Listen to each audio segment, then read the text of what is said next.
Welcome back to another episode of GTA The Lost and Damned. Hose yourself down with some Axe body spray, think about how much your daddy didn't love you, internalize your childhood rage, and join me on this journey. I check in with the guys and they tell me that Brian wants to meet up and call a truce. Jimmy asks Johnny what he wants to do and his answer gets my panties in a wad. Brian wants a truce? Yeah, fuck that. Let's go get him. That's what I thought you'd say. All right, let's do it. We head down to Port Tudor to meet up with Brian and his goons. On the ride over, I think about all the good memories I had with Brian over the years of being in the MC together, and I just realized that we had none. He's always been a sniveling little brown-nosing, whiny, butt-chugging, tampon-sucking, smelly, big-mouth blister on my ass for as long as I've known him. If loyalty were a currency, Brian would still be asking for a loan. My thoughts of him are justified from the moment that he approaches us and he pulls this line. Here comes Tweedledum and Tweedle-fucking-dum. Fuck you. Now you think Billy'd stick his neck out for you? You're dumber than I thought. And then, like the child that he is, he goes and does that. And the problem is that it kind of actually pisses me off. I wonder what all of his goons are thinking right now. Do they actually think they're following the right guy? I mean, that's super embarrassing if you ask me. Imagine dying for a man who argues like a YouTube comment section. Unfortunately, nobody is asking my opinion, and when Brian has no more schoolyard insults to throw my way, he physically runs away and tells his men to attack me. I mean, that's a classic leadership move. Talk trash, delegate violence, flee emotionally and physically. The gang and I unload on Brian's faction as they run this cute little carousel maneuver on us. I wonder if they practiced this. There's probably a good chance that they did because Brian called this meeting to this location. He probably scouted it out beforehand and he said, "Okay fellas, when we take out Johnny and his crew, you will drive around in a circle. It's the perfect plan because they won't know which one of you to shoot and they will all be discombobulated." It's genius! After defeating the carousel crew, vans begin to pull up, full of more MC defectors. I throw a pipe bomb and may have accrued a little bit of friendly fire. I mean, it's hard to tell, just don't look too closely.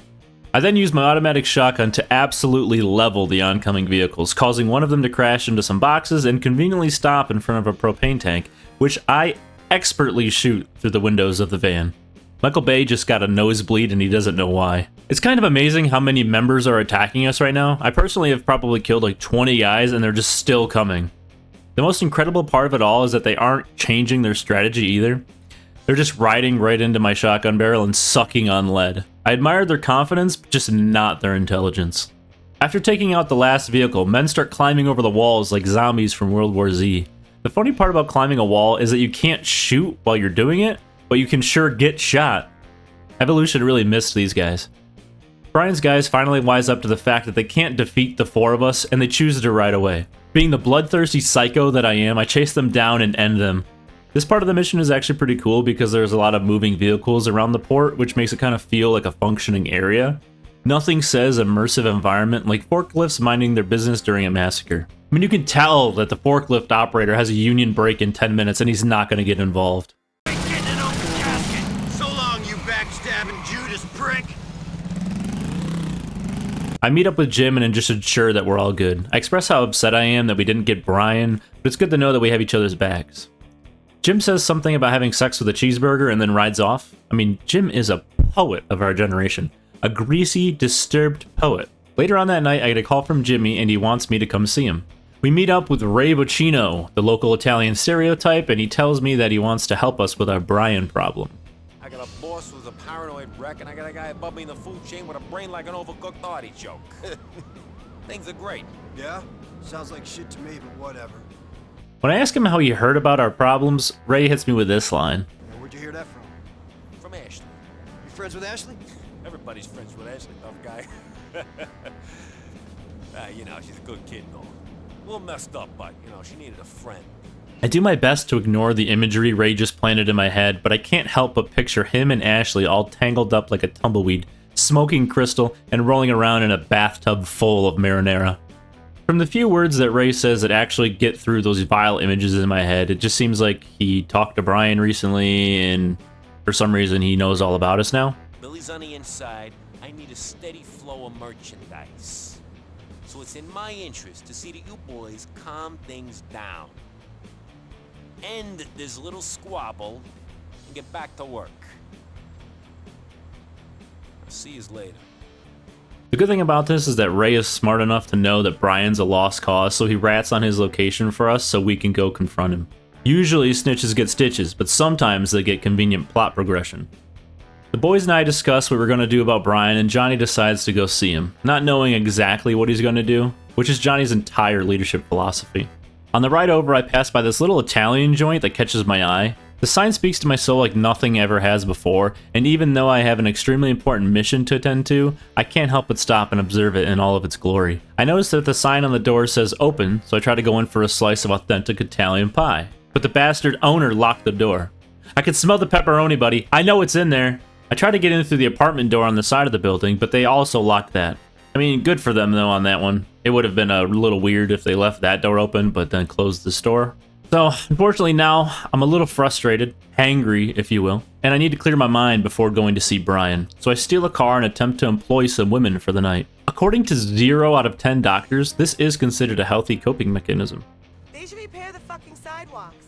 Try walking around here in heels. Whoa! Not fucking likely. But these girls are more concerned with the quality of the sidewalk than the money burning a hole in my chaps, and to be honest, this kind of hurts my feelings. Mr. Pizza didn't want me, and now these ladies don't want me either. After a good long cry in the car, I get back on my hog and head to Brian's hideout. I mean, I wouldn't want to be in prison or anything, but I take it. Fucking Johnny the Rat. I sneak along the west wall of the safe house and approach the back door with my shotgun drawn. I blast open the door and catch a guy waiting for his corn dog to finish microwaving.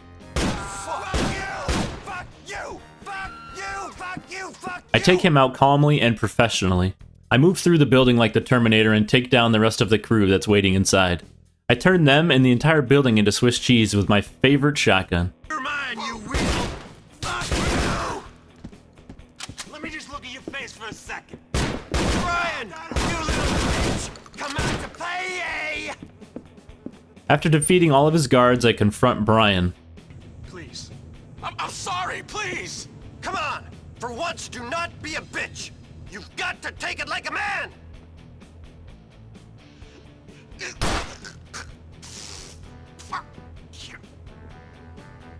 It was a hard decision, but after lots of contemplation, I shoot Brian as well. I respectfully leave his body to rest in this rat shit safe house, and I pray for his soul, like a gentleman. As I'm leaving, Jim texts me and says that I can keep Brian's safe house to myself.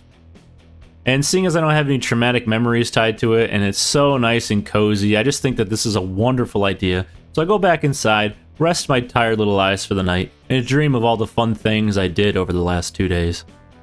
Nothing like sleeping where a man just learned the consequences of his actions. If you enjoyed the video, please like and share it. Be sure to subscribe if you want to see more content like this. And if you don't, I'm going to assume that Brian told you not to, and you listened to him.